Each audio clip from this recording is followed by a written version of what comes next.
Many county governments have made land available, and we are very, very grateful.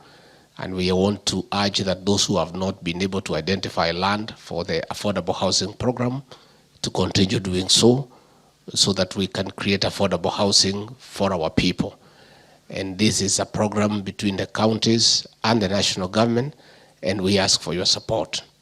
There is a matter that we have been handling on drugs and substance abuse.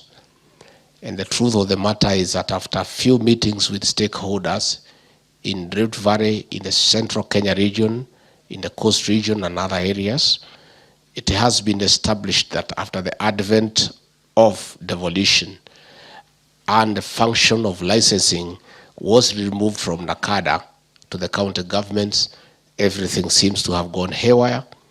As a result, almost every establishment in the rural setting has been licensed as a bar and restaurant. That has created a huge problem with our security officers. They are not able to deal with drunkenness. They are not able to deal with illicit brews because every establishment is licensed by the county government. We are requesting the county governments to consider to partner with the national government administration, with NACADA, with the National Police Service, and create one committee that can look into the issues of licensing so that we can work together to harmonize the licensing policy.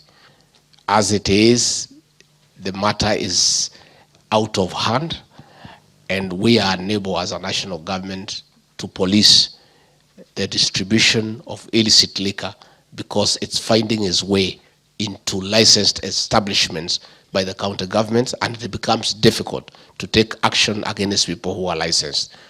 We'll be proposing through the COG a multi-sectoral approach to issues of licensing so that the National Police Service can give an input, the National Government Administration can give an input, and NACADA can give an input so that we can bring some sanity into the issues of licensing.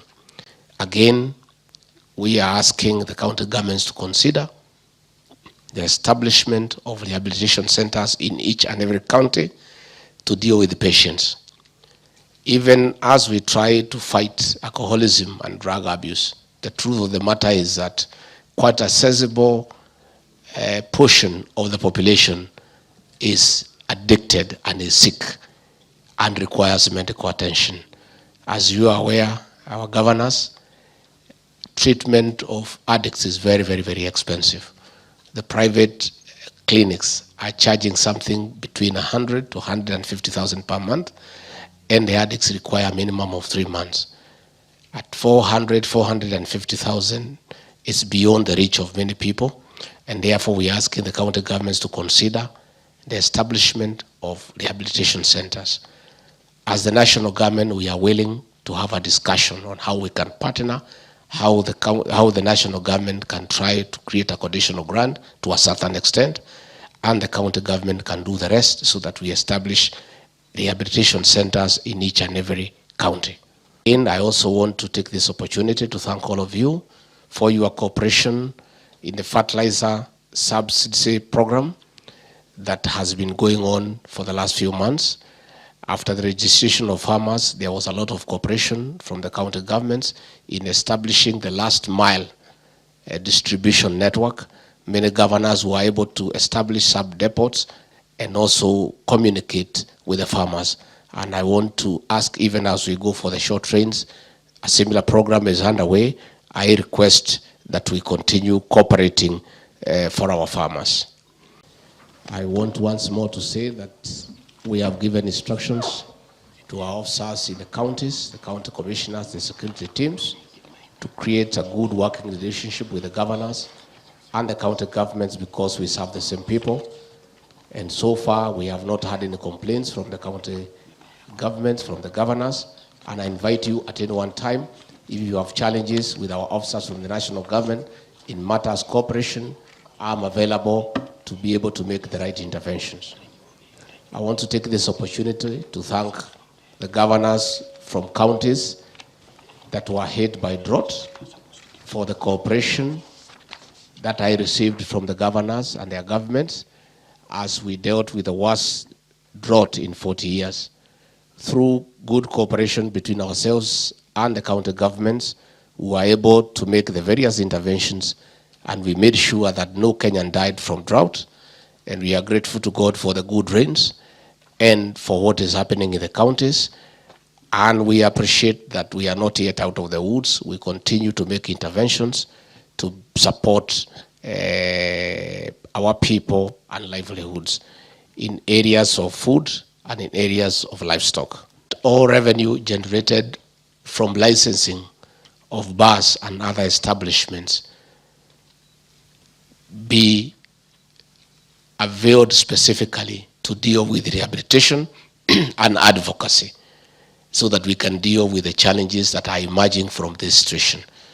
We'll be making a proposal through the COG of how that can be done, so that all the revenues that are collected from these establishments is specifically domiciled for the issues of rehabilitation and advocacy, empowering NACADA, and all those interventions that are required. I wanted to bring to the attention of governors in the coffee growing counties that we have a stakeholders conference in Meru starting Thursday the 8th all the way to Friday to Saturday.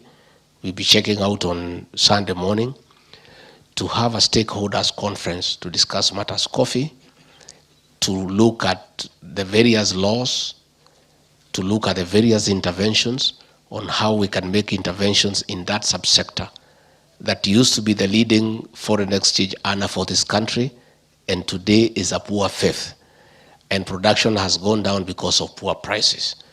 That conference is very, very important, and we do urge the governors and the CECs from those areas to attend in person, so that we can engage with all the other stakeholders, and at the end of the conference we can come up with measures and laws and other interventions on how to restore the coffee subsector, to make it a gainful way of farming, where farmers can get a commensurate return for their sweat, and where we can increase production, thereby earning the country the much desired foreign exchange.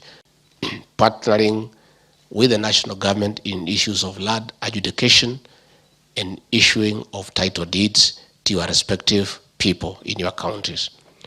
We have had a good cooperation arrangement with the county government of Narok that has gone very well.